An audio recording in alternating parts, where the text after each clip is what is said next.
الحمد لله الذي ليس كمثله شيء وهو السميع البصير المتعال عن الشريك والشبيه والنذير. أما بعد فأعوذ بالله من الشيطان الرجيم. بسم الله الرحمن الرحيم. يا أيها الذين آمنوا كتب عليكم الصيام كما كتب على الذين من قبلكم لعلكم تتقون أياما معدودات. وقال الله جل وعلا وذكر فإن الذكرى تنفع المؤمنين. صدق الله العظيم. وقال عليه الصلاة والسلام من صام رمضان إيمانا واحتسابا غفر له ما تقدم من ذنبه. وفي رواية من قام رمضان إيمانا واحتسابا غفر له ما تقدم من ذنبه. وفي رواية قال عليه الصلاة والسلام من قام ليلة القدر إيمانا واحتسابا غفر له ما تقدم من ذنبه او كما قال علیہ الصلوۃ والسلام.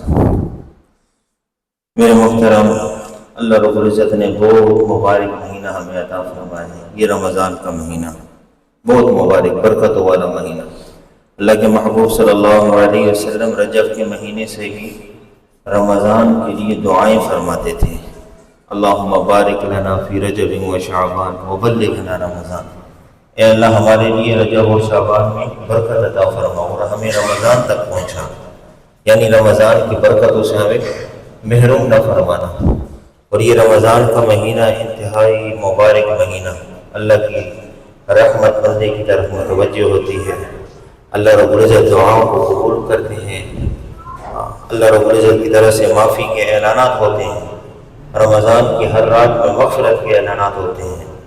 10 لاکھ آدمیوں کے بارے میں 10 لاکھ آدمیوں کے بارے میں کہ جن کے بارے میں جہنم کا فیصلہ ہو چکا، ان کی خلاصی کا اعلان ہوتا ہے ہر رات میں، رمضان کی ہر رات میں. اور پھر جب رمضان کی آخری رات ہوتی ہے جس کو لیلۃ الجائزہ کہا جاتا ہے، تو لیلۃ الجائزہ میں پہلے رمضان سے آخری رمضان تک جتنے لوگوں کے بارے میں مغفرت کا اعلان ہوا تھا، اس ایک رات میں ان تمام کی تعداد کے برابر لوگوں کے لیے مغفرت کا اعلان ہوا. تو انتہائی مبارک مہینہ. اب خوش قسمت وہ بندہ ہے کہ جو اس مہینے میں اللہ رب العزت کی رحمتوں کو سمیٹ دے. ورنہ وقت تو گزر رہا ہے، وقت کسی کا انتظار نہیں کرتا. گیا وقت پھر ہاتھ آتا نہیں، وقت کسی کا انتظار نہیں کرتا. یہ وقت گزر رہا ہے. اس کی مثال ایسی ہے جیسا کہ ایک برف کا کپڑا ہوتا ہے نا، اگر وہ آپ اس کو استعمال کر لو، پانی کے اندر استعمال کر لو، شربت کے اندر استعمال کر لو، تو آپ نے اس برف سے فائدہ اٹھا لیا. اور اگر آپ نے اس کو استعمال نہیں کیا، وہ برف ایسی ہی پڑی ہوئی ہے، تو برف نے تو پگھلنا ہے، برف نے تو پگھلنا ہے. اب وہ پانی ہو جائے گی، برف وہ پانی ہو جائے گی. اگر آپ نے استعمال کر لیا تو اس سے فائدہ اٹھا لیا، آپ نے پانی کو ٹھنڈا کر لیا، شربت ٹھنڈا کر لیا. اور اگر برف سے فائدہ نہیں اٹھایا تو برف تو پگھل جائے گی. اس طرح وقت ہے نا، وقت تو وقت یہ کسی کا انتظار نہیں کرتا. وقت کسی کا انتظار نہیں کرتا. اس لیے کتابوں کے اندر لکھا ہے نا، من طلب العلا سحر اللیالی، جو بلند مرتبوں کے طالب ہوتے ہیں وہ راتوں کو جاگتے ہیں، یعنی اپنے وقت کو ضائع نہیں کرتے.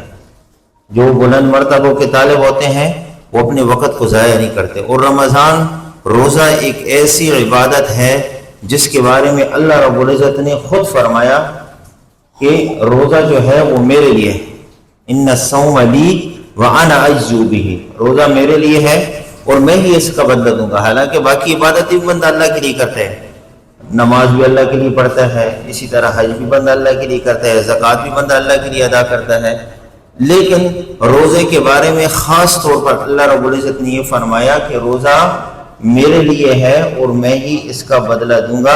مقصد کیا ہے کہ روزہ میں خالصتاً اللہ کی رضا ہے، خالصتاً اللہ کی رضا. اب تنہائی میں کوئی بھی آپ کو نہیں دیکھ رہا، لیکن آپ پھر بھی پانی بھی نہیں پیتے، کھانا بھی نہیں کھاتے، سخت پیاس بھی لگی ہو تو پھر بھی پانی نہیں پیتے، بھوک لگی ہو کھانا نہیں کھاتے، بندہ گناہوں سے بھی بچا رہتا ہے.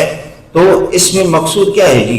روزے میں خالصتاً اخلاص ہے، اللہ کی رضا ہے. اللہ کی رضا کے لیے جب بندہ کوئی بھی عبادت کرتا ہے تو اس کا بدلہ اللہ رب العزت خود عطا فرماتے ہیں. تو رمضان میں روزے کے علاوہ ایک دوسری عبادت جو ہے وہ ہے اعتکاف. اعتکاف کے بہت زیادہ فضیلتیں ہیں. اللہ کے محبوب صلی اللہ علیہ وسلم نے فرمایا معتکف جو ہے وہ گناہوں سے بچا رہتا ہے. معتکف جو ہے وہ گناہوں سے بچا رہتا ہے. اور اعتکاف جو ہے نا، اعتکاف یہ سنت مؤکدہ ہے.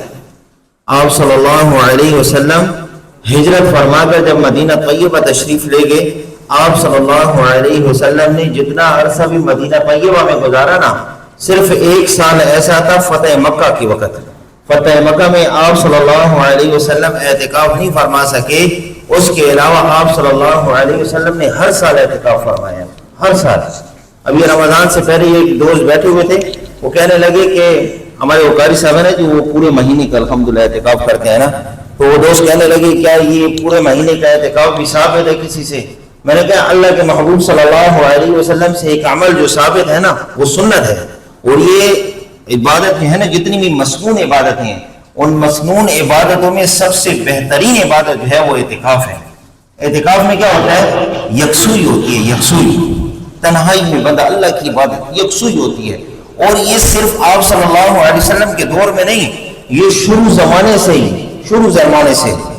دیکھیں اللہ رب العزت نے جس وقت حضرت ابراہیم علیہ السلام اور حضرت اسماعیل علیہ السلام کو حکم فرمایا نا کہ میرے گھر کی تعمیر کیجیے، میرے گھر کی تعمیر کیجیے، تو اللہ نے کیا فرمایا؟ ان طاہر بیتی للطائفین والعاکفین والرکع السجود، کہ میرے گھر کو پاک رکھنا ہے، پاک کرنا ہے، میرے گھر کو پاک کرنا ہے. کس کے لیے؟ ان طاہر بیتی للطائفین، طواف کرنے والوں کے لیے، والعاکفین، اعتکاف کرنے والوں کے لیے.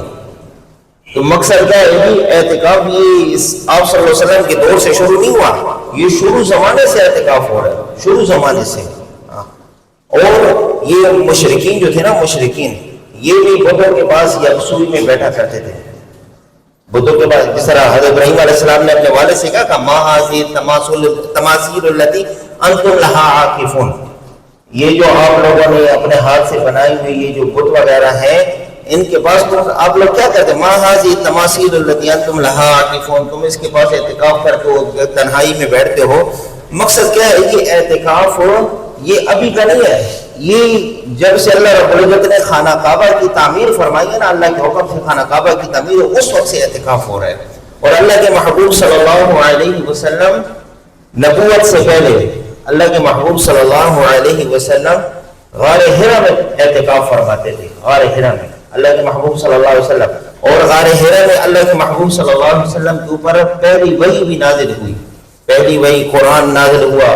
نبوت اللہ رب العزت نے نبوت جو عطا فرمائی، تو غار حرا میں اللہ رب العزت نے آپ صلی اللہ علیہ وسلم کی پہلی وحی نازل ہوئی. تو مقصود کیا ہے کہ آپ صلی اللہ علیہ وسلم نبوت سے پہلے بھی اعتکاف فرماتے تھے. تو اعتکاف جو ہے نا یہ سنت مؤکدہ ہے، سنت مؤکدہ، مسنون عبادت ہے. اللہ کی عبادت جتنی بھی عبادت ہے نا، مسنون عبادتوں میں سب سے بہترین عبادت جو ہے وہ اعتکاف ہے. اور اعتکاف کے لیے جو وقت ہے، اعتکاف کے لیے وقت جو آپ صلی اللہ علیہ وسلم، مقصد کیا ہے؟ اعتکاف کا مقصد کیا ہوتا ہے؟ اللہ کے محبوب صلی اللہ علیہ وسلم نے جب اعتکاف فرمایا نا جی، جن لوگوں نے آپ صلی اللہ علیہ وسلم کے ساتھ، جن صحابہ نے اعتکاف کیا، پہلے عشرے کا اعتکاف فرمایا، تو آپ صلی اللہ علیہ وسلم نے پہلے 10 دن گزرنے کے بعد کیا فرمایا کہ جن لوگوں نے میرے ساتھ اعتکاف کیا وہ دوسرے عشرے کا بھی اعتکاف فرمائیں. جب دوسرے عشرے کا اعتکاف پورا ہو گیا تو آپ صلی اللہ علیہ وسلم نے جس خیمے کے اندر آپ صلی اللہ علیہ وسلم اعتکاف فرما رہے تھے، تو آپ صلی اللہ علیہ وسلم نے اپنا سر مبارک باہر نکالا اور فرمایا کہ جو لوگ میرے ساتھ شروع دن سے اعتکاف فرما رہے ہیں، مجھے کسی بتلانے والے فرشتے نے بتلایا، یعنی بتلانے والا جو تھا وہ فرشتہ تھا، اس نے بتایا کہ وہ رات جو ہے وہ آخر عشرہ کی تاک راتوں میں ہے، تو جو میرے ساتھ اعتکاف فرما رہے ہیں تو وہ آخری عشرے کا بھی اعتکاف کریں. تو مقصد کیا تھا اعتکاف کا؟ شب قدر کی تلاش، شب قدر کی تلاش تھی اعتکاف کا. اب دیکھیں عام دنوں میں جیسے مثال کے طور پر اعتکاف کے علاوہ آخری عشرہ میں بندہ جب گھر میں ہوتا ہے تو پتہ نہیں لگتا، یعنی عبادت تو بندہ ویسے بھی کرتا ہے لیکن وہ شب قدر کی تلاش کو اس کو سمجھ نہیں آتی. وقت تو چلو بندہ سارا یہ عشرہ عبادت کرتے ہیں، روزانہ 2 رکعت نفل پڑھ لے، آخری عشرے میں بھی 2 رکعت روزانہ نفل پڑھ لینا، وہ بھی اعتکاف، وہ بھی ہے اس کا یہ شب قدر کی اندر استعمال ہو جائے گا، یعنی وہ شب قدر اس کو حاصل ہو جائے گی، ایک نہ ایک رات تو ہوگی نا شب قدر کی، آخری عشرہ کی روزانہ، جیسے تراویح وغیرہ سے وتر وغیرہ سے فارغ ہو کے، یا جس طرح بندہ سحری کے لیے اٹھتا ہے تو 2 رکعت نفل بندہ پڑھ لیتا ہے تہجد کی، تو وہ بھی آپ کی شب قدر کے اندر ہو گیا۔ لیکن اعتکاف جو ہے مخصوص خاص جو اعتکاف جو ہے وہ شب قدر کی تلاش کی اعتکاف کا مقصد ہے۔ اعتکاف اس طرح دیکھیں اللہ رب العزت نے آپ صلی اللہ علیہ وسلم کو کیا فرمایا، فَإِذَا فَرَغْتَ فَانْصَبْ وَإِلَىٰ رَبِّكَ فَارْغَب، جب آپ اپنے کاموں سے فارغ ہو جائیں تو اپنے رب کی طرف رجوع کریں۔ یہ خلوت جو ہے نا، خلوت تنہائی، یہ اللہ کا حکم ہے، تنہائی یہ اللہ کا حکم ہے۔ آپ صلی اللہ علیہ وسلم کا کام کیا تھا؟ آپ صلی اللہ علیہ وسلم کا کام دعوت تھا، دعوت۔ آپ صلی اللہ علیہ وسلم دعوت، مقصد یہاں پر فنصب سے کیا تھا کہ جب آپ اپنے دعوت کے کام سے فارغ ہو جائیں نا، آپ صلی اللہ علیہ وسلم کان حریصا علی ہدایت الناس، لوگوں کی ہدایت کے حریص تھے۔ آپ صلی اللہ علیہ وسلم ہر وقت ایک دل کے اندر ایک تڑپ تھی، ایک طلب تھی، کیسے لوگوں کو ہدایت مل جائے، کیسے لوگوں کو ہدایت مل جائے۔ آپ صلی اللہ علیہ وسلم مختلف موقعوں پر، جیسے چوک کے اندر کھڑے ہو کر یا میلوں کے اندر، آپ صلی اللہ علیہ وسلم آواز لگا، کوئی ہے جو مجھے اپنی قوم کی طرف لے جائے، میں وہاں جا کر دعوت دوں، کوئی ہے جو۔ آپ صلی اللہ علیہ وسلم نے مینا میں مختلف قبیلوں کے پاس جا کر آپ صلی اللہ علیہ وسلم کیا فرماتے، کوئی ہے جو مجھے اپنی قوم کے پاس لے جائے، میں وہاں جا کر دعوت دوں۔ تو کیا فرمایا، فَإِذَا فَرَغْتَ فَانْصَبْ وَإِلَىٰ رَبِّكَ فَارْغَب، کہ جب آپ اپنے کام سے فارغ ہو جائیں تو اس وقت آپ اپنے رب کی طرف رجوع کریں۔ مقصد کیا تھا؟ خلوت اختیار کریں، یہ تنہائی اختیار کریں۔ تو اعتکاف کا بنیادی مقصد کیا ہے کہ تنہائی، تنہائی میں اللہ کی عبادت کرنا، یکسوئی میں اللہ کی عبادت کرنا۔ تو اعتکاف کی فضیلتیں بہت زیادہ ہیں۔ مسائل جو ہیں اعتکاف کے اپنے مسائل ہیں، وہ تو یہ ہے کہ جو بندہ بھی اعتکاف کے لیے بیٹھے تو وہ علماء کے پاس بیٹھ کر ان سے پہلے مسائل وغیرہ پوچھے کہ میں نے اعتکاف کے لیے بیٹھنا ہے، اور بیٹھنا کب سے ہے؟ 20ویں رمضان کی مغرب سے پہلے، یعنی عصر کے بعد، عصر کی نماز ہو جائے، عصر کی نماز کے بعد مغرب کی نماز سے پہلے افطاری وہاں پر مرد کے لیے مسجد کے اندر اعتکاف مسنون ہے، مردوں کے لیے مسجد کے اندر۔ دیکھیں آپ صلی اللہ علیہ وسلم کے دور کے اندر عورتوں کا بھی ایک جذبہ تھا، عورتوں کے اندر بھی طلب تھی۔ اللہ کے محبوب صلی اللہ علیہ وسلم جب اعتکاف کے لیے بیٹھے نا تو اما جان عائشہ رضی اللہ تعالی نے آپ صلی اللہ علیہ وسلم سے اجازت طلب کی کہ اللہ کے محبوب میں اعتکاف کرنا چاہتی ہوں۔ اللہ کے محبوب صلی اللہ علیہ وسلم نے اجازت عطا فرما دی۔ تو اما جان عائشہ رضی اللہ تعالی نے حضرت حفصہ رضی اللہ تعالیٰ کو بتایا، تو حضرت حفصہ رضی اللہ تعالیٰ نے بھی آپ صلی اللہ علیہ وسلم سے اجازت طلب کی اعتکاف۔ یعنی اس دور کے اندر عورتوں کا بھی ایک جذبہ تھا، ایک طلب تھی عورتوں کے اندر۔ اب آج دیکھیں مزاج بدل گیا ہے، اعتکاف کے لیے لوگوں کو کہا جاتا ہے کہ مسجد کے اندر اعتکاف کے لیے بیٹھو، مسجد کے اندر اعتکاف، لوگوں کی منتیں کی جاتی ہیں۔ اس دور کے اندر لوگوں کے اندر ایک اپنی طلب تھی کہ ہم یکسوئی اختیار کریں، مسجد کے اندر بیٹھیں تاکہ یکسوئی کے ساتھ اللہ کی عبادت میں لگے رہیں۔ باقی وقت تو گزر رہا ہے، صبح اٹھنے سے لے کر رات سونے تک ایک ہائے ہوئی لگا ہوا ہے، ایک دوڑ لگی ہوئی ہے، دنیا کے پیچھے ایک دوڑ لگی ہوئی ہے کہ کیسے زیادہ ہو جائے، ایک دوڑ لگی ہوئی ہے۔ اللہ ہم سب کے لیے آسان کرے، کیونکہ ہم سارے اس ماحول کے اندر پھنسے ہوئے ہیں، اس دنیا کے دلدل کے اندر اس ماحول کے اندر پھنسے ہوئے ہیں۔ تو اعتکاف کا مقصد کیا ہوتا ہے؟ اب دیکھیے اعتکاف والے جو ہے نا جی، معتکف کو ان ساری عبادتوں کا ثواب ملتا ہے جو اعتکاف کی وجہ سے وہ نہیں کر سکتا۔ جیسے مثال کے طور پر جنازے کا ایک اپنا ثواب ہے، جنازے میں شریک ہونے کا ایک اپنا ثواب ہے۔ معتکف اعتکاف کی وجہ سے جنازے میں شریک نہیں ہو سکتا، اس کو جنازے کا بھی ثواب ملتا ہے۔ وہ جنازے نہیں جا رہا جنازے میں، لیکن اعتکاف کی وجہ سے اس کو جنازے کا ثواب مل رہا ہے۔ اسی طرح بیمار پرسی کے لیے، کسی کی بیمار پرسی کا ایک اپنا ثواب ہے، بیمار پرسی کرنے کا ایک اپنا ثواب ہے، لیکن معتکف جو ہے وہ اعتکاف کی وجہ سے بیمار پرسی نہیں کر سکتا، اس کو اعتکاف کی وجہ سے بیمار پرسی کا بھی ثواب ملتا ہے۔ اسی طرح مختلف عبادتیں ایسی ہیں کہ جن کی وجہ سے معتکف وجہ سے صرف ضرورت کی وجہ، ضرورت شدیدہ کے اندر علماء نے لکھا ہے جیسے پخانہ وغیرہ، پیشاب وغیرہ کے لیے مسجد سے باہر جانا، اور غسل جنابت کے لیے مسجد سے، یہ ایک تو ہے کہ غسل جنابت کے لیے جانا، عام جو غسل ہوتا ہے نا اس کے لیے بھی مسجد سے باہر نہیں جائے گا۔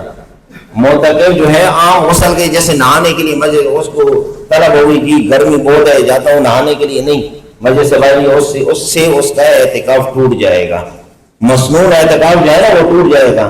نفلی اعتکاف کر سکتا ہے، نفلی اعتکاف کوئی مسئلہ نہیں ہے، نفلی اعتکاف کر سکتا ہے، لیکن مسنون اعتکاف جو ہے نا، جو 10 دن کا جو آخری عشر کا اعتکاف ہے وہ ٹوٹ جائے گا۔ بہرکیف تو معتکف جو ہے نا، معتکف اس کو ان عبادتوں کو بھی ثواب ملتا ہے جو اعتکاف کی وجہ سے وہ نہیں کر سکتا، تو وہ ساری عبادتوں کا ثواب بھی معتکف کو ملتا ہے۔ تو اللہ رب العزت سے دعا ہے کہ اللہ رب العزت ہمارے دل کے اندر بھی یہ طلب ڈالے کہ ہم مسجد کے اندر، یعنی جو آپ صلی اللہ علیہ وسلم کی ایک سنت ہے، اور سنت بھی ایسی سنت موقعہ جو شروع میں آپ سے عرض کی نا کہ اللہ کے محبوب صلی اللہ علیہ وسلم جب ہجرت فرمائی تو مدینہ طیبہ جانے کے بعد آپ صلی اللہ علیہ وسلم نے صرف فتح مکہ کے وقت کہ فتح مکہ کی وجہ سے آپ صلی اللہ علیہ وسلم وہاں پر تشریف لے گئے تھے، اس وجہ سے آپ صلی اللہ علیہ وسلم اعتکاف نہیں فرما سکے۔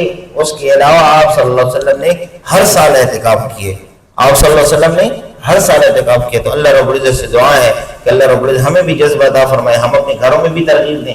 گھر میں عورتیں جو ہے نا وہ ایک جگہ مخصوص کریں گی، وہاں پر پردہ لگائیں گی، اس پردے کے اندر اس جگہ پر بیٹھ کر وہ اعتکاف کریں گی اپنا۔ اور مرد جو ہے، مرد کے لیے مسنون جو ہے نا وہ مسجد کے اندر اعتکاف ہے۔ اللہ ہم سب کو عمل کی توفیق عطا فرمائے۔